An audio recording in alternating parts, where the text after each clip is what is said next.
কেমন আছিস ভাই? ভালো। মানে তুই তরকারি করলে সমস্যা নেই তো? না, কোনো সমস্যা নেই। এটা কিন্তু এক ধরনের আন্তরিকতা। হ্যাঁ, তা আমি এটা দিয়ে শুরু করি যে এই যে বাংলা ভাষার মধ্যে তুই, আপনি, তুমি আর ইংরেজিতে একটাই যতদূর জানি আর কি। এই ডিফারেন্সটাকে কীভাবে দেখিস? আন্তরিকতা যেটাকে বলি আমরা। না, হ্যাঁ, তুই তো আদর করেও বলা যায়, আবার ধিক্কার দিয়েও বলা যায়। ওইটা টোনে আমার মনে হয় সবাই বুঝে যায় যে ইউকে মনে, ইউ বা হিকে ওই টোনাল ডিফারেন্স খুব একটা হয় বলে আমার মনে হয় না। আর তুই কিন্তু তুচ্ছাচ্ছ বলা যায়, আবার আদর করেও বলা তো যায়। সেই সেন্সে কি মনে হয় যে আমরা মানে মানে অনেক বেশি এক্সপ্রেসিভ, মানে ভাষার দিক থেকে যদি বলি আমি, যে মানে অনেক বেশি হ্যাঁ, এক্সপ্রেসিভ কি মনে হয়? যদি আমাদের সাথে অন্য ভাষার থেকে একটা তুলনামূলক কথা বললেন, হুম। এখন কোন ভাষার তুলনায় আমি ইংরেজির সাথে যদি বলি, ইংরেজি যদি, হ্যাঁ, ইংলিশটা তো চাপা। ইট ইজ ভেরি ডিফিকাল্ট ইংলিশদের মনে কি আছে বোঝে, বাট ইটালিয়ান বা স্প্যানিশ। আমরা হচ্ছে অনেক বেশি হ্যাঁ, অভিব্যক্তিপূর্ণ। তো অভিব্যক্তিপূর্ণ যদি হই, আমার একটা, আমি কিছু কিছু কমেন্ট করি, স্টেটমেন্ট দিই যেটা, তারপর আমি রিয়াকশন দিই, যে ওটা দিয়ে যদি শুরু করি এইভাবে যে আমরা এই যে এত বেশি এক্সপ্রেসিভ, এত অভিব্যক্তিপূর্ণ, কিন্তু দেখা যাচ্ছে যে আমরা বিশ্লেষণে খুবই নাজুক বা দুর্বল। আমরা শুধু মোড়কটা নিয়ে মেতে থাকি, ভেতরে কি আছে সেটা সূক্ষ্ম বিশ্লেষণ করা, আলোচনা করা, ডিসকোর্স যেটাকে বলি আমরা। হ্যাঁ, আমরা হয়তো কথা বলেই যাচ্ছি, কিন্তু সেটার কোনো মানে গন্তব্যটা আমরা বুঝে উঠতে পারছি না। এই কারণটা কেন হলো, মানে কি কারণে হলো মনে মনে হয়? আমার আমি তো আর এ বিষয়ে মানে না, এক্সপার্ট না, যেহেতু বাট শিক্ষক, সাধারণভাবে যেহেতু আমার মনে হয় যে শিক্ষক। মানে বিশ্লেষণের মধ্যে একটা লজিক্যাল পার্ট আছে। সো লজিকটা চাইতে ইমোশনটা ওভার পাওয়ার করে। সো আমার মনে হয় যদি একটা লজিক্যাল চর্চা সবকিছুর মধ্যে থাকতো, তাহলে এইটাকে আমরা হয়তো বেটার হতাম। কিন্তু আমি ওইটাও মনে করি না যে লজিক আর ইমোশন মিউচুয়ালি এক্সক্লুসিভ, মানে একটা থাকলে একটা থাকতে পারবে না, এটাও ভাবার কোনো ঐক্য মানে মানে রেশনালিটি হয়। হ্যাঁ, মানে একটু, কিন্তু লজিকের চর্চা আমাদের এখানে একটু কম। মানে কোনো একটা সময় আমরা এটার যে চলমান গ্রোথ, সেটাতে আমরা একটু স্টেপকে পিছনে পড়ে গেছি। এটা এটা আমার কখনো কেন পড়লাম, মানে আমি এখন যদি সূত্র থেকে আসি যে আমি যতদূর জানি যে হ্যাঁ, তুই যথেষ্ট জনপ্রিয় শিক্ষক। হ্যাঁ, এবং মানুষ হিসেবে আমরা সবাই জানি যে মানে আমি মানে সত্যি কথা বলি যে মানে একটা ভালো মানুষ, ও শিক্ষক হিসেবে তার একটা আলাদা জনপ্রিয়তা আছে। মানে কেন হলো, মানে জনপ্রিয়তা পেলি আবার শিক্ষক ছেড়েও দিলি, সেটা আমি পরে আসবো, কিন্তু তোর মানে জনপ্রিয়তাটা লাখ হতে পারে, না, মানে সেটা ঠিক আছে, কিন্তু আমাদের এই যে আমাদের যে সমস্যাটা হলো। এমনি লজিকের কথা আমি বলি। আমি এক সময়, এটা আমি ছোট বয়সে বুঝতে পারি যে আমি এক সময় উপন্যাস পড়া প্রায়, এটা ক্ষতি হয়েছে আমার, বাট হয়, আমি উপন্যাস ছাড়া বন্ধ করে প্রবন্ধ পড়া শুরু করি। এবং এক সময় আমি এটা কিছু নন ফিকশন নাকি? নন ফিকশন, হ্যাঁ, এবং দ্রুত এটা কঠিন থেকে কঠিনতর লেখার দিকে যায়। তখন এক সময় আমি বুঝি, তখন দর্শন থাকে। হ্যাঁ, পুরোটাই, তখন এক সময় বুঝি যে এটার সিস্টেমেটিক পুরো জিনিসটা আমি ধরতে পারছি। তখন আমি প্রথাগতভাবেও শেখার চেষ্টা করি। যেমন ডক্টর লিয়াকত ভাইয়ের একটা প্রায় 2 বছরের একটা ওনার দর্শন চক্র বলে একটা জায়গা ছিল, ওখানে ওটার সাথে আমি অ্যাসোসিয়েট হই জাস্ট টু আন্ডারস্ট্যান্ড যে এটা কি। তো ওখানে একটা লেসন আমি যাওয়ার আগেই চিন্তা করি যে এইটা ভাঙিয়ে আমি কখনো খাওয়ার চেষ্টা করবো না। ওকে, ওকে। এটা আমার আমার প্রশ্নটা সেলফ ছিল, আপগ্রেডেশন। আমাদের প্রশ্নটা ছিল যে এই যে আমাদের অনভ্যাস, বিশ্লেষণ বিমুখ হয়ে যাওয়া, লজিকটাকে প্রপার ওয়েতে ফেস না করা, সব কিছু মিলে। কারণ একটা লম্বা সময় শিক্ষকতার মধ্যে থাকলে যেটা হয়, মানে এমন একটা শিক্ষকতা যেটা খুবই স্পর্শকাতর, এমন একটা শিক্ষা প্রতিষ্ঠান যেটা আমরা খুবই সম্মানজনক জায়গায় একটা সময় ছিল, এখনও আছে আশা করি, এবং সেটা একটা বিরাট দায়িত্বশীল ভূমিকা থাকার কথা আমরা সবাই আশা করি। তো এবং আমি মনে করি যে আসলে আমার কাছে, নিজের কাছে মনে হয় দুটো জায়গায় খুব জরুরি। একটা হচ্ছে একেবারে শুরুর শিক্ষা প্রতিষ্ঠান, এবং একদম শেষেরটা। মাঝখানে ঠিকই বলতে পারবো না, কিন্তু ওই কনক্লুশনটা খুব চমৎকার হওয়া দরকার। সেই জায়গায় কেন হলো না? এটা কি ছাত্রদের অনাগ্রহ, প্রাতিষ্ঠানিক দুর্বলতা, নাকি সহকর্মীদের অসহযোগিতা? আমার হয় নাই, কি হলো না? এই যে যেটা বললি একটু আগে, যে লজিক আর এর সাথে হলো না, বা আমি যেটা বললাম, আমি যে মন্তব্যটা করলাম যে এই যে আমরা এত এক্সপ্রেসিভ হওয়া সত্ত্বেও বিশ্লেষণ করলাম না, আমরা প্রপারলি ডিসকোর্সটা করলাম না, আমাদের আলোচনাটা ফলপ্রসূ জায়গায় যাচ্ছে না। আহ, আমি এটা একদমই আমার ব্যক্তিগত ইয়ে দেখবেন যে বাংলাদেশ দেশে একটা টার্ম আছে আমাদের আমাদের ভাষার মধ্যে, যে বেয়াদব। তখন বেয়াদব টার্মটা আমি অনেক চেষ্টা করেছি যে অন্য ভাষায় এটা ইয়েটা কি, কনোটেশনটা কি। তো এই যে বেয়াদব মানে সে আমার চেয়ে বয়সে বড়, তাই জন্য তাকে একটা কিছু বলতে পারবো না, বা উনি ভালো লেখেন, ওনার লেখার কিছু বলতে পারবো না, এইটা আমাদের কালচারে নেগেটিভলি কবে থেকে হয়েছে আমি জানি না। অনেক আগে তো তর্কবিদ্যা হয়তো ছিল, কিন্তু সামহাও এটা কোনো একটা সময় ঐতিহাসিকরা বলতে পারবেন। আমি আমার আহ, বড় হওয়ার সময় দেখেছি যে এইটা প্রচারিত, একটু যে প্রোটেস্ট করে তাকেই মনে করা হয় যে সে একটু, বিপ্লব। হ্যাঁ এটাই। তো ওই দুটাই ট্র্যাকের বাইরে মনে করি, এটা যদি ইনক্লুসিভ আমরা চিন্তা করতে পারবো, এটাকেই এটার সাথে ঔপনিবেশিকতাও জড়িত থাকতে পারে, এটার সাথে মোগল আমলও জড়িত থাকতে পারে। সো কোনো একটা ভাবে ওই স্বতঃস্ফূর্ত আলোচনাটা আমাদের কালচারে নেগেটিভলি অনেক সময় কনোটেটেড হয়। সেই জন্য ছোটকাল থেকে একটা স্কুলে হয়, টিচার হয়। তার মানে ছাত্ররা কি মোটিভেটেড হলো না? এখন ওইটা না চিন্তা করলে আমার শিক্ষা ব্যবস্থাও তো আসলে আহ, আমি যেটা কখনো মনে করি না যে ব্যক্তিগতভাবে একটা শিক্ষকের সঙ্গে জনপ্রিয় বলতে ভালোবাসছে, কেন সে প্রভাবিত করতে পারবে না তাহলে? প্রভাবিত হয়তো আমি কোর্স বা আমি আমারটা জানি না, বাট আমার তো ভালো শিক্ষক ছিল। আপনার জীবনে ভালো শিক্ষক পাওয়াও একটা, যেমন আমি বলতে পারি প্রফেসর শামসুল ওয়ারেস, ওনার সময় উনি যেভাবে শিক্ষকতা করছে অনেক ছেলেকে উনি অনুপ্রাণিত করেছে। আমি অন্য প্রত্যেক সাবজেক্টে আছে, এটাও একটা বলছি যে মানে ব্যক্তিগত জায়গাতে হয়তো কেউ কেউ একটা ভালো হয়েছে, কিন্তু আছে ওভারঅল শিক্ষা ব্যবস্থাটা তো অনেকটা ক্রিয়েটিভ থিঙ্কিং এর বাইরে। মানে একটা ছেলে মানে ভালো গরু রচনা লিখে যখন, তো সে বারবার ওই ভালো গরু ছাগলের রচনাটা লিখতে পারে না, তো সে রচনাই শিখে নাই, কিন্তু তাকে সে আসলে ওই মুখস্থ করে ওই সার্টেন গোল এন্ড রেজাল্টটায় পৌঁছাচ্ছে, যেই এন্ড রেজাল্টটা টিচার অলরেডি ভালো জানে। কিন্তু টিচার যদি এমনভাবে প্রশ্ন করে যে সেও জানে না, ছেলেটা ওখানে চলে গেলেও সে তাকে অ্যাপ্রিসিয়েট করতে পারে, তখন আসলে এই আমি নতুন চিন্তা। জিজ্ঞেস করি যে আসলে মানে এই যে শিক্ষক হিসেবে একটা মানে পরিচিত হওয়া, এটা তো অন্য যতগুলি কাজ করে থাকিস না কেন সেটাই সবচেয়ে বেশি পছন্দ করিস আমার ধারণা।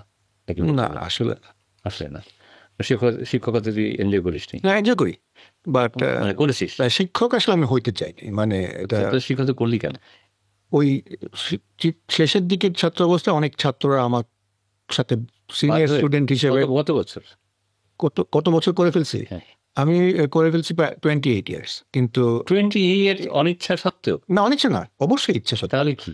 এটা আমার প্রথম ইচ্ছা না, প্রথম ইচ্ছা আর্কিটেক্ট হওয়া। তো এটা একটা 18 বছর শিক্ষকতা করে না, তার সাথে তো আমি আর্কিটেকচার করেছি। ঠিক আছে, সেটা তো, কিন্তু ওখানে একটা একটা তো দ্বন্দ্ব তো আছেই, তাই না? না, খুব একটা দ্বন্দ্ব নাই। না, আমি বুঝি ম্যানেজেবল, কিন্তু আমি যদি বলি ডেফিনেটলি একজন শিক্ষক যখন আর্কিটেকচার প্র্যাকটিস করবে, আমরা ধরে নিই যে তার শিক্ষকতারই মূল এবং প্র্যাকটিসটা করেন।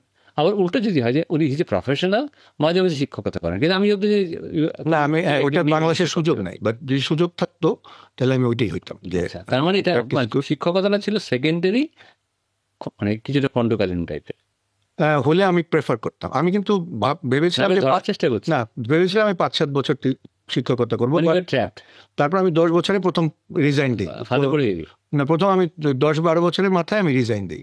তো ওই রিজাইনটা নিয়ে একটু আবার আমার তোর কথা বলতে তুই মানে এটা পাশ কাটিয়ে যাচ্ছে শিক্ষকতার ব্যাপারটা, তাই না, শিক্ষকতার আমি এটা ধরতে যাই। কারণটা কি, আমার যেটা মনে হয়েছে যে আসলে শিক্ষকতা যদি কেউ শুরু করে, আমার খুব সামান্য কয়েকদিনের অভিজ্ঞতা, আমার মনে হচ্ছে ইচ্ছেতে ভালো দিশা হইতেই পারে না, অবশ্যই ভালো, কিন্তু হ্যাঁ, এবং সেটা যদি আস্তে আস্তে গ্রো করতে শুরু করে একটা সময় গিয়ে, এটা ছেড়ে দেওয়ার মতো জিনিস না, আসলে অসম্ভব ব্যাপার। হ্যাঁ, এইটা একটা অদ্ভুত ঘোর। আমার বাবা শিক্ষক ছিলেন এবং ওটা আরো বাড়তে থাকে দিনে দিনে। কারণ হয় কি, একটা বয়সের পর অভিভাবকত্ব চলে আসে, মা চলে আসে, একটা দিয়ে যাওয়ার একটা ব্যাপার চলে আসে, অদ্ভুত একটা ফিলিং চলে আসে, কিন্তু আসার কথা আর কি। হ্যাঁ, ওই স্পিরিটটা কিন্তু ডিফারেন্ট স্পিরিট।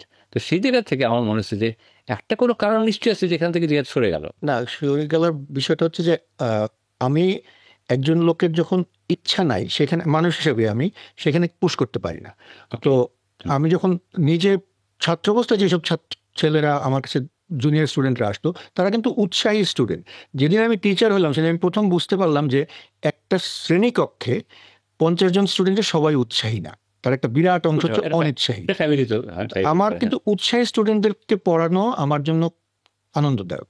অনুৎসাহিত স্টুডেন্টের উপর আমি রাগ করছি না, বাট এটা খুব এটাকে একটা দায়ভার মনে হয়। না, কিন্তু একটা একটা শিক্ষকের মৌলিক দায়িত্ব হচ্ছে যে আমার শ্রেণীকক্ষির তাদের মধ্যে ক্লাসিফিকেশন করা তার দায়িত্ব না, তার দায়িত্ব হচ্ছে তার শিক্ষা বন্টন, সুষম বন্টন করা তার দায়িত্ব। হয়তো হয়তো আমি ওইটা কম পারি। আমি I cannot motivate myself enough when somebody is not willing. Okay. যেমন ধরেন আমি সবসময় এটা কি একবার কেন কনফিউশন? না, এটা হচ্ছে আমরা তো বাধ্যতামূলক শিক্ষক, এখানে তো স্টুডেন্টকে নাম্বারের রেগুলার শিক্ষক থেকে 18 বছর, হ্যাঁ নাম্বারের আমি তো ধরবই। হ্যাঁ বলেন, নাম্বারের ভিত্তিতে তাকে আনি, কিন্তু ধরেন সক্রেটিসের কাছে তো আর প্লেটোর নাম, তার তো রোল কল করা হতো না, তার তো নাম্বার। না, আমরা শুধু সক্রেটিস প্লেটো নিয়ে কথা বলবো কেন, এখানে আব্দুলও থাকবে। না, বাইরে আব্দুল থাকবে, বাইরেও, হ্যাঁ বাইরেও থাকবে, সঞ্জয় থাকবে। আমার কাছে মনে হয় যে এই যে আমি তাকে গ্রেড, হ্যাঁ, আমি তাকে গ্রেড দিই, সে আমার সাথে কথা বলে, তাতে হয় কি সে তার উইকনেস নিয়ে আমার সাথে কথা বলে না, সে দেখাতে চায় যে সবাই আমরা যে আমি কতটা পারি, কারণ আমি তোকে গ্রেড। আমি একটু ব্যক্তিগত এতে বেরোই। হ্যাঁ, আমার কাছে মনে হচ্ছে ঠিক আছে, একজন মানুষের যখন স্থপতি হওয়ার একটা প্রবল আগ্রহ থাকে এবং এমন একটা পেশা যেটা দিয়ে সমাজ পাল্টে ফেলা যায়, সত্যি কথা, to be very frank. So ওই জায়গা থেকে যখন সে শিক্ষকতার সুযোগ পাবে, সেটা অদ্ভুত একটা সুযোগ। কিন্তু সেইখানে আমার দুটো প্রশ্ন, তোর এমন কোনো অভিজ্ঞতা মনে আছে যে তোর মনে হচ্ছে না শিক্ষক হিসেবে একটা চমৎকার কাজ করে ফেললাম আমি? হ্যাঁ, আবার এমন কোনো অভিজ্ঞতা আছে কিনা যে আমি এটা খুবই ঠিক হয়নি আমার আমার আমি এদের জন্য পারবো না? থাকে না যে আমরা তুই তো খুবই কী বলবো, আমি যদি সজ্জন ব্যক্তি এবং সহজে কারোর বিরুদ্ধে কিছু বলবি না হয়তো বা, কিন্তু আমি সেই জায়গাতে আমার কাছে মনে হচ্ছে যে আসলে মানে আমাদের এই বলে ফেলাটাও একটা কাজ। হ্যাঁ, মানে আপনি কি শুনতে চান? অবশ্যই অনেক মানে জায়গা আছে যে আমাদের একটা মন্তব্য দিয়ে একটা সিস্টেম ঠিক হয়ে যেতে পারে, একটা প্রশ্ন দিয়ে একটা বড় কিছু তৈরি হতে পারে। সেই জায়গাতে আমার একটা জিজ্ঞাসা, যে আমি শিক্ষা দিয়ে শুরু যেহেতু করেছি, যেহেতু পেশাগত জায়গায় কাজও করছি, যে আমাদের ছাত্রদের মধ্যে আদর্শিক জায়গাটা কতটুকু দাঁড়াচ্ছে?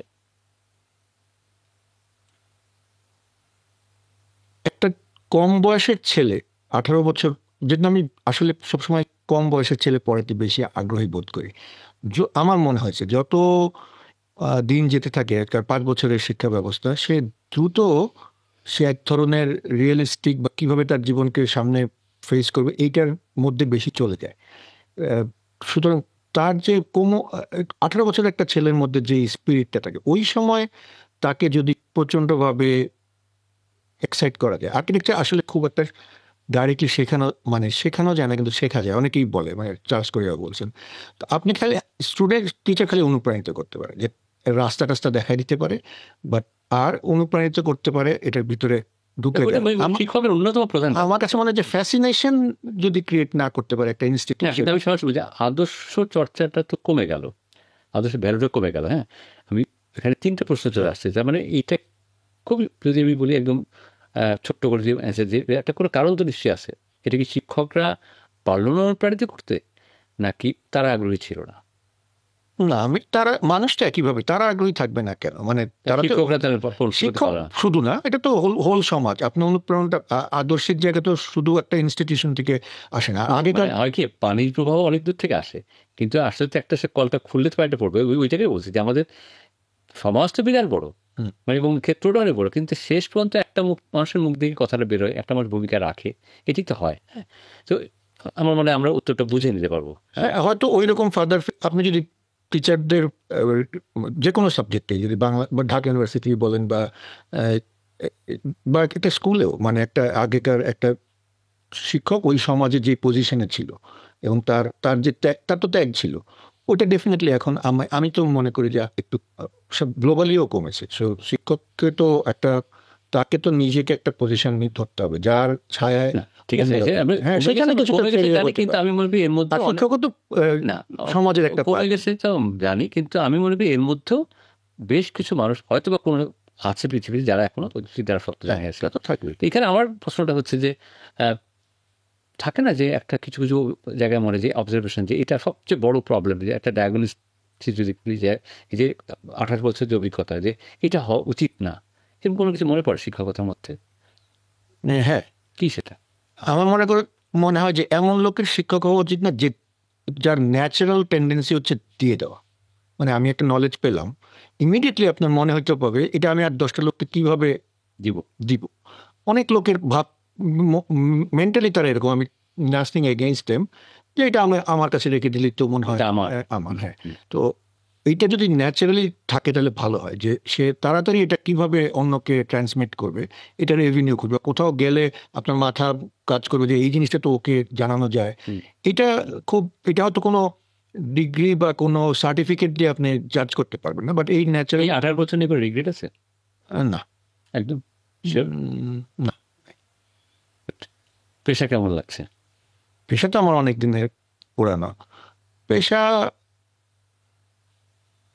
আরো ভালো হতে পারতো, বাট তার মানে সেটা কল্পনাটা কি, মানে কি হতে পারলে মনে হচ্ছে ঠিক এটা? আমার মনে হয় আমরা এখন স্থাপত্যের যেই জায়গায় কাজ করছি, একটা বিল্ডিংকে যদি আপনি একটা আর্নিং এলিমেন্ট হিসেবে ধরেন, মানে একটা শেয়ার বা ডিবেঞ্চারের সাথে কিন্তু আপনার কাগজটার সাথে আপনার সেই ধরনের ইমোশন হয় না। আপনি এটাকে বিক্রি করে দেন, আবার কিনেন, আবার বিক্রি করে দেন। কিন্তু একটা চিঠির সাথে বা একটা ছবির সাথে আপনার ইমোশনাল অ্যাটাচমেন্ট হয়। কোনো কোনো সময়ে বা স্থাপত্যের বিল্ডিংয়ের সাথে মানুষের অ্যাটাচমেন্ট এরকম ছিল বা এখনো আছে। ওইটার পরিমাণ কমে গিয়ে আমি যদি ওই শেয়ার তৈরির ব্যাপার, মানে মানি আর্নিং, রেন্ট কালেক্টিং এর যে আর্কিটেকচার, এটার মধ্যে কাজ করতে হলে ব্যাপারটা একটু, কারণ এটা আমি জানি যে এটা যার জন্য করছি সে ওইটার সাথে ইমোশনালি। আমি কি ব্যাপারটা এভাবে বলবো যে যে উদ্দেশ্যে পেশাটা চর্চা করা উচিত সেই উদ্দেশ্যে এটাকে না, চর্চা করা হচ্ছে না, মানে বা আমরা সুযোগ পাচ্ছি না, যেমন না সুযোগ পাচ্ছি না, নাকি এই চর্চা হচ্ছে না? চর্চা হচ্ছে, মানে ওই ধরনের বিল্ডিংও এখনো আছে। ধরেন একটা একটা গ্রামে একটা হসপিটাল হবে, এটা তো আছে, আমি এটাকে যেতে পারছি না, হ্যাঁ। কিন্তু ম্যাক্সিমাম বিল্ডিং এই যে মানুষ তৈরি করছে, একটা জমি পাচ্ছে, তৈরি করছে, তারপর ভাড়া দিচ্ছে। না, আমি আর্কিটেকচারের মধ্যে আসি, যেহেতু শিক্ষক ছিল, যে আর্কিটেক্টদের মধ্যেই কি এই ধারণাটা হয়েছে যে একটা বিল্ডিং আর একটা আর্কিটেকচারের মধ্যে পার্থক্য আছে? শুধু আর্কিটেক্ট, অন্য কারো বাদ দিলাম। আমি এটা তো ভাষার ব্যাপার। আমি না, ভাষার ব্যাপার না আমার কাছে। মানে আপনি যদি আর্কিটেকচার বলতে, হ্যাঁ, এটা আমরা আর্কিটেকচার করি বলে এই শব্দটা আমরা বেশি হাইলাইট করতে চাই। আমি মনে করি যে কোনো বিল্ডিংও ওর সাথে ওটাকে একটা শুধু রেন্ট কালেক্টিং এর চেয়ে বড় বড় উদ্দেশ্যে তৈরি হতে পারতো। না, মানে কেন আমি কেন বললাম কথাটা, যে আসলে কি হয় যে আমাদের তো অনেক ইন্ডিভিজুয়ালিটি ছিল আগে সোসাইটির মধ্যে, তাই না? এবং বাস্তব অর্থে আমরা একক ফ্যামিলি ছিল মূলত। এখন জনসংখ্যা বাড়ার সাথে সাথে অনেক কিছুই এমন হয়ে গেছে পার্টিসিপেটরি, যে আমরা সভ্য সমাজে দেখতে পাই অনেক কিছুই কমিউনিটি পৃথিবীতে অনেক আছে যেগুলো পার্টিসিপেটরি হওয়ার কারণে ওদের কিন্তু একটা চিন্তা ভাবনা ঐক্য থাকে। এমনকি মানে যেটা হয় যে হয়তো কেউ একটা কমিউনিটি শিশুদের নিয়ে ভাবছে, বয়স্কদের নিয়ে ভাবছে, নারীদের নিয়ে ভাবছে, হ্যাঁ, সার্বিক একটা চৈতন্য থাকে, তাদের একটা বিবেচনাবোধ থাকে, কিন্তু হ্যাঁ ওই জায়গায় তো আমরা একটা মানে কচুরি পানার মতো অবস্থায় আছি, টু বি ভেরি ফ্র্যাঙ্ক। তো এই ট্রান্সফরমেশনটা হচ্ছে অনেক দিন হয়ে গেছে। সো কি হয়, যখন একটা সিচুয়েশন আসে, তখন আর্কিটেক্টের প্রত্যেকটা প্রফেশন একটা দায়িত্ব বেরিয়ে যায় যে আমি এটাকে কিভাবে আমি ক্রিটিক্যালি অ্যানালিসিস করে সমাধান করবো। মানে ধরেন কর্বুসিয়ারকে গিয়ে তো কেউ বলে না যে আমাকে বিশ্ববিখ্যাত একটা বাসা বানিয়ে দাও, তাকে বলছিল যে আমাকে গ্রামের বাড়িতে একটা বিল্ডিং বানিয়ে দাও। সে এমন বিল্ডিং তৈরি করে ফেলছে বিলাসবহুল, যে সেটা এখনো আমরা দেখতে যাই, পড়ি। ওটা তো ওর ক্লাসিক এক্সাম্পল। ক্লাসিকেরই আপনি যদি লোয়ার ভার্সন করেন, এটা আমার মনে হয় স্থপতিদের ড্রাইভারটা অনেক ভালোই এখানে, তারা ওই চর্চার দিকে যায়নি আসলে, ওইটা কম চর্চা হয়। আরেকটা কারণ, স্টুডেন্টদের কথা বলতে গিয়ে অনেক স্টুডেন্ট ঠিক ওর জীবনের বৃহত্তর মানে পার্টটা কি, বা কোথায় আর্কিটেকচার, কেন আর্কিটেকচার পড়তে আসলো, এই ব্যাপারগুলো নিয়ে খুব একটা চিন্তা ভাবনা করে। এটাকে স্টুডেন্ট আমি বলি, আমার খুব অল্প সময় স্থপতিদেরও তাই হয়। আমি অল্প সময় ডাক্তারি পড়ার সুযোগ পেয়েছি আমার জীবনে, হ্যাঁ, সে যেহেতু মানুষের শরীর নিয়ে একটা ব্যাপার। এবং আমি একটা সময় যখন বুঝে ফেললাম যে আমি আর্কিটেকচার পড়তে যাচ্ছি, তা প্রথমে এসে আমার তো অ্যানাটমি শব্দটা, আমি অ্যানাটমিও কিছুটা পড়ে এসেছিলাম, মানে কিছু নয়, মোটামুটি পুরোটাই। যেটা মনে হয়েছে যে আসলে আমার শিক্ষাটা কি, আমি কোথায় প্রয়োগ করব এবং প্রয়োগটা কীভাবে করবো, যে কারণে তাদের কিন্তু ইন্টার্নটাও কিন্তু খুব মিনিংফুল হতে করা হয়। মানে আমি যেটা বলতে চাইলাম যে আসলে কি হয়, যে যখন দায়িত্ববোধ একটা এই বিষয়, দায়িত্ববোধ আমাদের ওভারঅল পুরো বাংলাদেশে একটা দায়িত্ববোধ নিয়ে তো আমাদের একটা ভয়াবহ রকম একটা সংগ্রাম চলছে, তাই না, প্রত্যেকটা জায়গাতে কিন্তু। তো সেখানে আমাদের প্রফেশনাল জায়গাটা যদি আমি আসি, দায়িত্ববোধের ব্যাপারটা আসে, যে ড্রাইভারের কথাটা আসলো, কারণ অনেক মানুষের জীবন তো এফেক্টেড হচ্ছে, সোসাইটি এফেক্টেড হচ্ছে। এবং ট্রান্সফরমেশনটা কি, একটা যদি আমি খুব আরও সরাসরি বলি, যে একটা এলাকা ছিল যেখানে সবগুলো হয়তো দোতলা বাড়ি ছিল, সেখানে বড় বড় সব বিল্ডিং হয়ে যাচ্ছে, বাক্স বানিয়ে ফেলছে আমরা সব। এবং এবং অজুহাত দিয়ে যে আমার তো কে করে চলতে হবে, আমাকে একটু আমার ক্লায়েন্ট আমাকে করতে দেয়নি, নিয়মের আমি করবো ওটা কি, এটা বেশি যেতে পারছে না, এই তো অজুহাত দিয়ে আমি পার পেয়ে যাচ্ছি। এটা শেষ কোথায়? কালেকটিভলি আপনি এই শহরটা কিরকম হবে এটা আমরা ডিসাইড করতে পারি। আলোচনা কি করি? এখন হয়তো মারামারি করি কিন্তু আলোচনা করি না, মানে ইদানিং আমি দেখছি অনেক ধরনের মারামারি হয়, কিন্তু কালেকটিভলি এটা ডিসাইড করা হয় না যে আমরা আসলে কি ধরনের একটা শহর পাবো। আমাদের একটা ভেগ আইডিয়া আছে যে আমরা কালার ছবি সিঙ্গাপুরের আর হংকংয়ের, বাট এটা ইন ডেপথ ওই শহর সম্পর্কে আমাদের ধারণা নেই। এবং আমরা একটা বাইরে থেকে একটা সিঙ্গাপুরের একটা গ্লসি ইমেজ দেখে, এই মাঝে মাঝে আমি দেখি পেপারে সবাই বলে সিঙ্গাপুর হয়ে যেতে চায়, কিন্তু আসলে সিঙ্গাপুর কি সেটা সম্পর্কে হয়তো ধারণা নেই। কালেকটিভলি যেহেতু আমি জানি না শহর কোথায় যেতে, কিন্তু আমি শহরটাকে যাওয়ার জন্য কিছু স্কোপ তৈরি করে রাখি, শহরের লোক আসার জন্য। গ্রামের কথা বল, গ্রামের চেহারা পাল্টে গেছে, হ্যাঁ, ভয়াবহ রকম ভাবে। ওইখানেও উন্নতি হিসাবে আমরা একটা জিনিসকে বুঝি যে এগুলো হলে এটাকে আমরা যাতে ওঠা মনে করি যে উন্নতি, ওই জন্য হয়তো এই সমস্ত মূর্তিতে টাইলস লাগিয়ে ফেললাম, কি হেড গেন হবে এগুলো ইস্যু না, কিন্তু হ্যাঁ একদম একটা লাগিয়ে ফেলে। হ্যাঁ, এইটা এখন তো খুব মিডিয়া সেন্ট্রিক, তো আপনি যেটাকে বারবার ভালো বলবেন লোকে ওইটার দিকে ধাবিত হবে। সো এইভাবে একটা, হ্যাঁ, কালেকটিভলি উই হ্যাভ ফেইড যে আমাদের ড্রিমটা কি। আমি বলতে পারি যে নাই, কিন্তু আবার বলতেও পারি না যে কি হইলে আমরা আছে বলবো। এখন আমি আজকে যেমন আমার আমার কলিগদেরকে জিজ্ঞেস করছি যে আমাদের এই বিল্ডিং এর সবাইকে কি চেনো, চিনবাটে কি করে, কোনো ওই ল্যান্ডিং এর কমন প্লেস তো নাই আসলে। না, আমি এটা একটু রেট করি এই দুইটা বিষয়। একটা হচ্ছে যে এটা একটু ফিরে মনে করাই দিন যে এই বিল্ডিং সম্পর্কে কথাটা। এটা হচ্ছে যে আগে একটা ধরেন কুমিল্লার একটা ছেলে, সে কুমিল্লায় থাকে, কুমিল্লায় পরে ওখানে একটা টিচারের কাছে যায়, তার কিন্তু বোঝাবুঝির মধ্যে একটা গণ্ডি ছিল, সেই গণ্ডি থাকার মধ্যে তারা তিন ভাই একই রকম হতো। এখন ধরেন এক ভাই মাঙ্গা কার্টুন দেখে, জাপানের আরেক ভাই হিন্দি গান দেখে, ওই একই জায়গায় থাকার ফলেও তারা তিন চার রকম হয়ে যাবে। এইটা কিন্তু শহরের ক্ষেত্রেও সত্য। একটা শহরে যেহেতু বারবার পরিবর্তন, আপনি দেখবেন যে আপনার মফস্বলে বা আগের ঢাকায় একটা জায়গায় একটা লোক বহুদিন থাকতো, সেই জায়গাটাকে সে তার পাড়া বলে মনে করে। কিন্তু এখন তো লোক তার জীবনে 20 বার হয়তো বাসা বদল করছে, চাকরি বদল হয়, এটা হয়, ছোট না, হেঁটে যেতে পারে না, অন্য শহরে চলে যায়। সুতরাং বড় শহরে কিন্তু ওই ছোট শহরের সম্পর্কগুলা হবে এটা আশা করা খুব ডিফিকাল্ট, আনলেস এর মধ্যে আপনি কোনো ধরনের গেটেড সিস্টেম বা অন্য কোনো, গেটেডও ভালো না। আমি বলছি একটা প্রেশার। আমি বলছি এই যে অনেক লোক যখন একসাথে হয়, কন্টিনিউয়াসলি ফ্লাক্স তৈরি হয়, তখন কিন্তু এটা শহরের পরিস্থিতি, বা এটা ইন্ডাস্ট্রিয়াল রিভলিউশনের পরেকার পরিস্থিতি। এখন এই সময় কিন্তু মানুষের নানা রকম দৃষ্টিভঙ্গি বা পজিশন, মোরাল না, ফিলোসফিক্যাল পজিশন থাকতে পারে, কিন্তু কতগুলি জায়গায় তাদের কমন থাকতে হবে। সেটাই আপনার ওয়াল্টার বলে গেছে যে আসলে যেহেতু আমরা বক্স ওপেন করে দিয়েছি, now we will be different, but at some core point we must have common idea. তাতে হবে কি যে অনেক রকম ডাইভার্সিটি, ওই কমন পয়েন্টে তো আসবেই কনসিডারেশন থেকে, ওই কমনালিটিটা আমাদের মধ্যে হচ্ছে না। এটা হয়তো কোনো আমরা কি ইনকনসিডারেট হয়ে গেছে দেখে কিছুটা স্বার্থপর, কিছুটা ত্যাগ করতে ভয় পাই, মানে এটা কি আমাদের one kind of cultural failure? আমি জানি না, হয়তো একটা নতুন ছেলে, আমি জানতে চাই যে আজকের যে ছেলেটা, আপনি যখন ছিলেন আপনার রোল মডেল কারা কারা ছিল?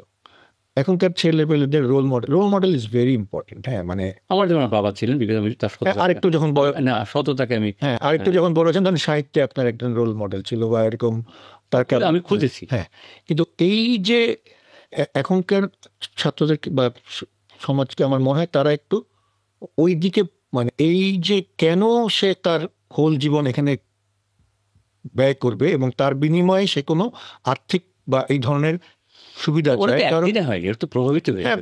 কারণ এটা একটা মানে আপনার জীবনের লক্ষ্য কি এন্টারটেনমেন্ট, মানে আপনার জীবনকে অনেক এন্টারটেইন হইতে চান, মানে অনেক অনেক ভালো জায়গায় চলে। এবার দেখি যে ওদেরকে যখন এক্সপোজ করা হয়, বলা হয় আমার দেশের সঙ্গী একদম ইয়াংরা, দে আর মাচ মোর ইন্টারেস্টেড, কিন্তু ওদেরকে ইন্সপায়ার করা অনেক সহজ, লেস ক্রিটিক্যাল। তারা কম বয়সে অবশ্যই সহজ। আমি বয়সটাকে দেখি না, আমার কাছে মনে হয় যেটা হয় যে আসলে কি হয়, বয়সটা কোনো ফ্যাক্টর না আসলে, কারণ বয়স কি একটা সংখ্যা মাত্র, আর অন্য কিছু না। কারণ আমি আমার মধ্যে যদি ওই শিশুটাকে টিকিয়ে রাখি তাহলে আমি আগের মধ্যে থাকবো, আমি অতি পরিপক্ক হয়ে যেতে পারি।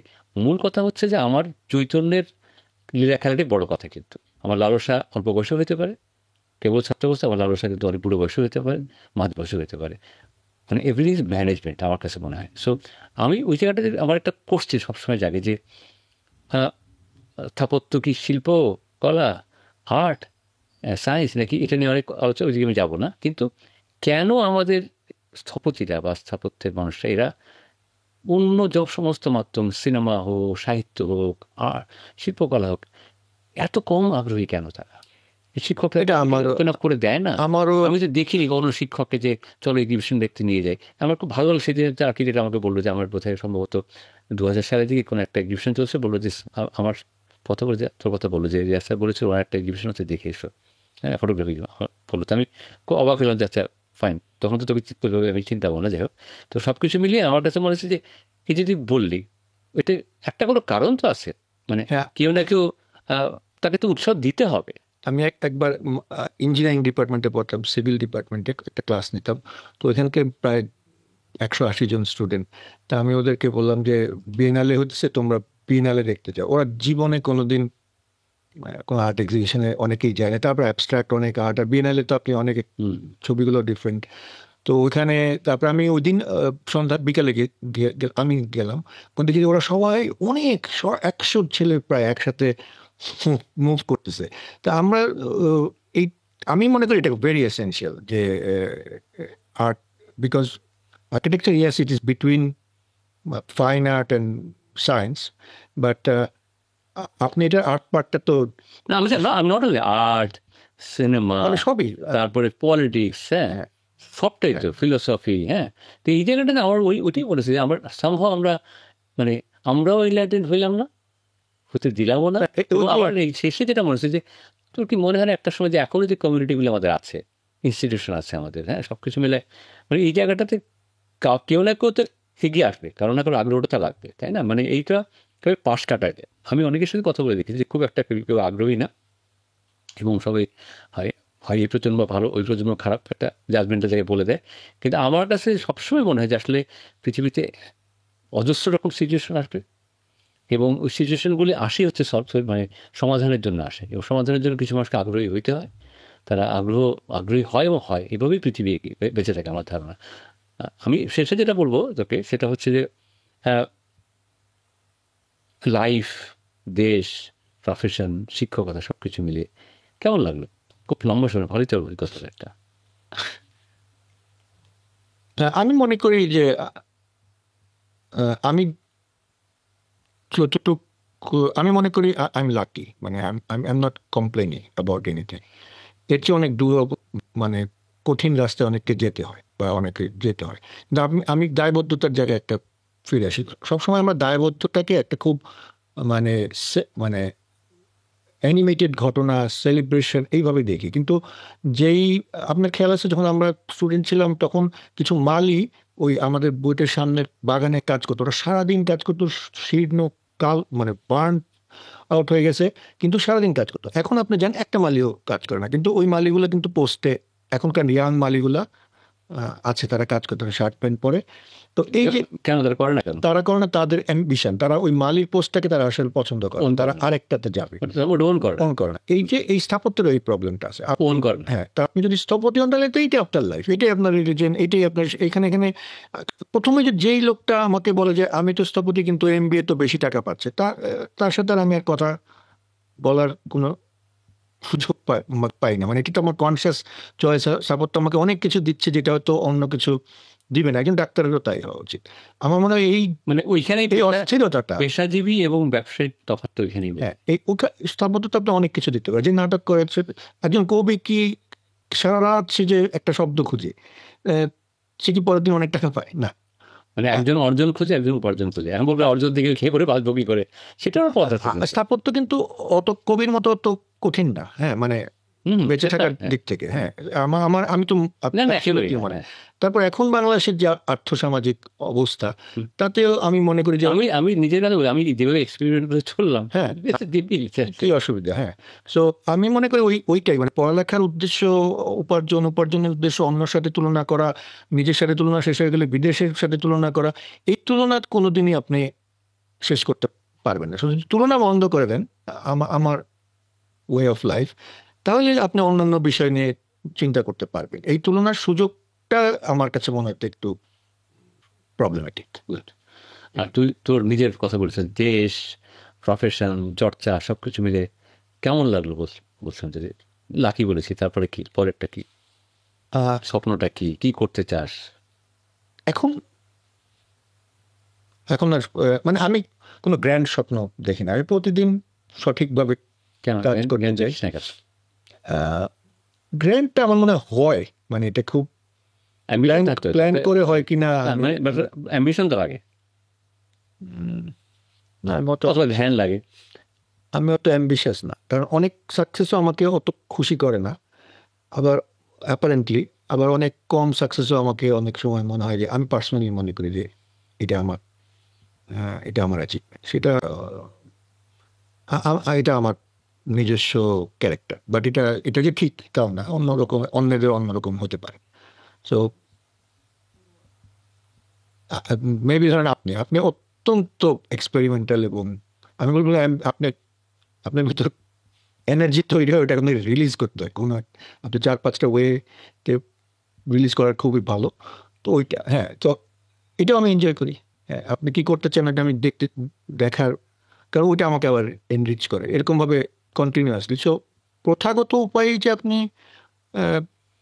এনরিচড হবেন তা না। হ্যাঁ, নানা দিকে আমার ইন্টারেস্ট অনেক অনেক আর্ট ফিল্ডে বা নন আর্ট ফিল্ড, সায়েন্স ফিল্ডেও হতে পারে আমার। কিন্তু আজকের যে সমাজ, সেটা নিয়ে তুই কোনো স্বপ্ন দেখিস না বা কিছু মনে হয় যে আমি এখানে কোনো ভুগতে, আমার একটা প্রফেশন এখনো কাজ করি যে সোসাইটিতে আমরা তো কেবলমাত্র থাকে না একটা সার্টেন টাইম পর্যন্ত শুধু এর দেশে কাটিয়ে দিই কিন্তু, তাই না? আমরা কিন্তু গণমানুষের জন্য কিছু করি না, কিন্তু বাট চাইলে সম্ভব, ইজিলি সম্ভব।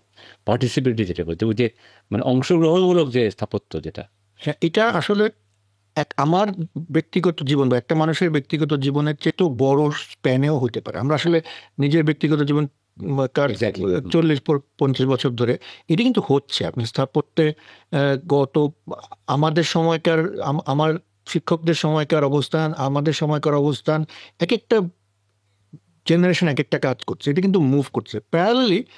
সমাজের মধ্যেও কিন্তু আস্তে আস্তে চাহিদা বাড়তেছে যে আমি এটা চাই, সরকারকে আমার এটা লাগবে এটা, এবং সক্ষমতার দিক থেকেও মানুষ চেঞ্জ হচ্ছে। আমার মনে হয় যে এইটা মানুষ চাওয়া শুরু করে দিছে যে আমার তোর কি একটা দিকে মনে হয় না যে আমরা মানুষ অন্যায়কারী অপরাধীদের অসম্ভব অনুপ্রাণিত করলাম? তাদের যে লুটপাট করা টাকা, তাদের যে অন্যায় করার যে অর্জন, সেটাকে আমরা সার্থক করার জন্য তাদের সমস্ত প্রকল্পে নিবেদিত প্রাণ হয়ে কাজ করলাম, তাদেরকে অনুপ্রাণিত করলাম, মনে হয় না কখনো? এটা কি ক্রিটিক্যাল কোশ্চেন? এখন তাজমহল যে বানাইলে আপনি দুইভাবে দেখতে পারেন। আসলে তাজমহল যখন বানাইছিল তখন ওইখানকার লোকরা ওই বছর কি খাওয়া পাচ্ছিল কিনা, না পাচ্ছিল না। আবার এখন এটা তাজমহলের সৃষ্টিকারীকে আপনি কিভাবে ব্লেম করবেন? হ্যাঁ, কিছুটা হয়তো ব্লেম করতে হবে। সো আমাদের কোনো সময় আমরা শুধু শিল্পের ক্ষেত্রে শিল্প করতে পারি, বা আমি ওটার সাথে ডাইরেক্ট ইনভলভ না। তবে হ্যাঁ, সুযোগ পাইলে আমাকে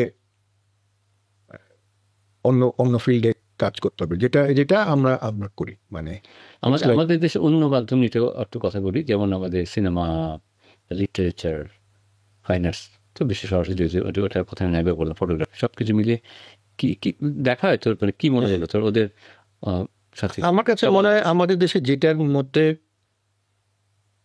প্রাতিষ্ঠানিক বা সার্টিফিকেশন জড়িত, তখন যে কাজগুলো হয় ওটা আমার কাছে একটু প্রবলেমেটিক মনে হয়। কারণ ওটা অনেকে ধরেন এই যে ফটোগ্রাফিতে কিন্তু বড় রেভলিউশন হয়ে গেছে, কিংবা যখন আপনি আর্কিটেকচার, আমার যেটা সমস্যা আমাদের দেশের ক্ষেত্রে, এটা তারা একটা ভালো একটা ডিগ্রির লোভে অনেকে চলে আসে, সে আসলে আর্কিটেকচারটা এনজয় করতে। কিন্তু আপনি যখন কোনো ভালো ডিগ্রির লোভ নাই, যে আপনি ফিল্ম মেকার হতে চাচ্ছেন, তখন কিন্তু সম্পূর্ণ সে নিজেকে নিবেদিত করে ওইখানে আসে, তখন ওইখানে কিন্তু অনেক ধরনের উন্নতি হয়। তারপর যখন ওইটা আবার সমাজে একটা বেঞ্চমার্ক হয়ে যায়, তখন আবার কিছু অন্য লোক চলে আসে যার আসলে ওই পরিমাণ ডেডিকেশন নাই। সো অনেক ডিপ্লোম্যাটিক, আমাকে সরাসরি কিছু অ্যান্সার এড়িয়ে গেলি না, এরাই নেই। আমার কাছে জন্য ফটোগ্রাফির ডেভেলপমেন্টটা ভালো লাগে।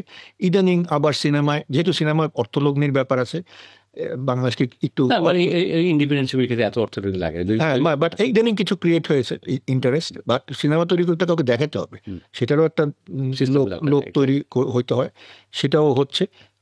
আরো কিছু কিছু মৌলিকত্ব কমে গেল আর্টের কিন্তু ওভারঅল মৌলিকত্বটা তো থাকে না, এটা সাহসটাই কমে গেল আমার কাছে মনে হয়। যেটা মৌলিকত্ব তো প্রচন্ড ফেলিয়ারের চিন্তা বাদ দিয়ে যখন কেউ করবে তখন জাতিকে তো কেমন লাগছে, কি মনে হয়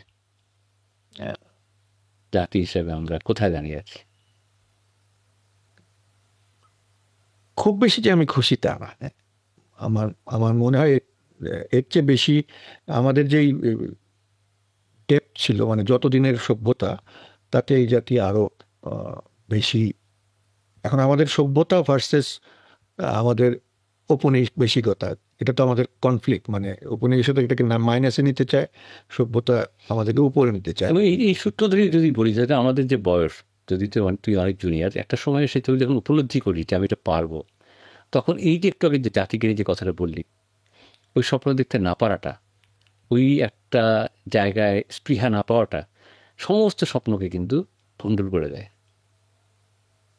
বা এগিয়ে দিতে বাধা দেয় কিন্তু, তাই না? হ্যাঁ, হ্যাঁ, মানে যতই মেধা থাকুক না কেন, ওই জায়গায় যখন নৈরাশ্য চলে আসে তখন কিন্তু নৈরাশ্য নাই, কারণ নতুন মানুষ তো আমরা যে নৈরাশ্যটা এই সেন্সে বললাম যে একটা নেগেটিভ ফোর্স তো ঢোকে, মানে আমাদের কি হয় যে আমরা তো একটা প্রচন্ড নেগেটিভ স্পিরিটের মধ্যে পজিটিভিটি আনার চেষ্টা করি ওভারঅল। এটা ছাড়া আপনি স্থাপত্যই করতে পারবেন। এক্স্যাক্টলি। সো ওই জায়গাটাতে গিয়ে একটু ক্লান্তি চলে আসে। আপনি শব্দটা ঠিক বলতে হবে, ক্লান্তিটাও কিন্তু ক্লান্তিটা সাময়িক হওয়াই ভালো। এক্স্যাক্টলি। আপনার একদিন দুদিন ক্লান্তি থাকার পরে আপনাকে আবার, because your DNA is probably মানে প্রোগ্রাম। আজকে প্রথম কথা হতো আমার মনে হয় তোর সাথে দীর্ঘ করে আমার একটা আমি আমি চাই, আমি খুবই আগ্রহী, আমি সেটা করবো। আমি শেষে করবো, যদি আমাকেও কিছু জিজ্ঞেস করতে পারিস আমরা শেষ করে ফেলবো। হ্যাঁ, মানে আমি তোকে এক পদ্ধতি আমাকে প্রশ্ন করতে পারিস, নাহলে আমরা এখানে শেষ করে ফেলবো।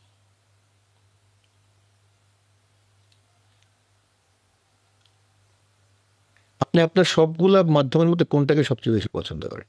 আমাদের সবগুলো আছে একটি মাধ্যম না, আপনি সিনেমা তৈরি করেন, এটা হচ্ছে আমি বলি যে আমি বিশ্বাস করি কানেক্টিভিটি, মানুষের সাথে মানুষ যোগাযোগ। আমার কাছে মনে হয় যে আমরা একটা প্যারালাল প্রসেসের মধ্যে থাকি, তিনটা রেখা, মাথা এক জায়গায় চলে, চিন্তা চলে এক জায়গায়, আত্মা চলে এক জায়গায়, শরীর চলে এক জায়গায়, ঐক্য নাই কোনো। হ্যাঁ, যে কারণে অস্তিত্বের যে একটা শক্তি থাকে, অস্তিত্বের শক্তি আমরা হারিয়ে ফেলেছি শুরু করে অনেক আগেই। ওইখান থেকে আমাদের জাতিসত্তা ইত্যাদিতে অনেক কিছু আমরা অনেক রকম স্টেটমেন্ট দিই এবং কলাবাজি করতে থাকি। তো ওইখানে আমার কাছে মনে হচ্ছে যে আসলে সবই এক আসলে। মানে আমি মানুষকে খুশি করতে চাই কি চাই না, মানুষকে ভালোবাসতে চাই কি চাই না, সেটা যে কোনো কাজ দিয়ে হোক। আমি সিনেমা করি, আর সেই আর্কিটেকচার করি, আর সে গান বানাই বা লিখি, যেটাই করি না কেন, আমার থেকে একটা মনে হচ্ছে যে একটা জায়গায় আমি পৌঁছাতে চাই। আমার সবসময় আগ্রহ ছিল যে আমি আসলে মানে সোসাইটির যে কালচারাল আইডেন্টিটি থাকে সেটা কী জিনিস, কী দিয়ে হতে পারে, যতই ট্রান্সফরমেশন হোক না কেন, ওই জায়গাটা আমার কাছে মনে হচ্ছে আমি বুঝতে চাই। এই বোঝার জন্যে আমি এখনও লেগে আছি এবং একটা দিকে আগাচ্ছি, আমি পিছাইনি কিন্তু। হ্যাঁ, তো ওইটা খুবই ক্রিটিক্যাল, এই জন্যে এত সহজে বলে দেওয়া মাধ্যম আমার কাছে কোনো বিষয় না। আমার কাছে প্রক্রিয়াটা important, process is very very important. আমি কোন প্রসেসে এগোচ্ছি, মানে আমি কখনোই আপনার মানে ধরেন একটা সাহিত্য, এর তো টেকনিক্যাল স্ট্রাকচার, যেটা যারা ফর্মালিস্ট সাহিত্য লেখে, সাহিত্য কোন স্ট্রাকচারে তৈরি হইলো, কিভাবে লিখলো, ওইটার কি বক্তব্য, তাছাড়াও ওর একটা নিজস্ব এস্থেটিক্স আছে, আর্কিটেকচারেরও আছে। আমার কাছে সবসময় কন্টেন্ট ইম্পর্টেন্ট, কিন্তু এটা আমি বলছি এটা আসলে স্টোরি টেলার কন্টেন্ট আমার কাছে ফর্ম টমি সেই শোনায় না আমার কাছে, মানে ফর্মালের শেপ না, আমি বলছি যে এটার যে গঠন এক্স্যাক্টলি কিভাবে, এটা আমার কাছে মনে হচ্ছে যে আমি যদি কন্টেন্টটা আমার যা সেটার উপযোগী আমার যদি প্রেজেন্টেশন হয়, দ্যাট ইজ ভেরি ইম্পর্টেন্ট। এইখানে আমি আমার নিজের অ্যানালাইসিসে আমি মনে করি দুইটা জায়গায় I am not a natural leader, probably natural leadership লাগে।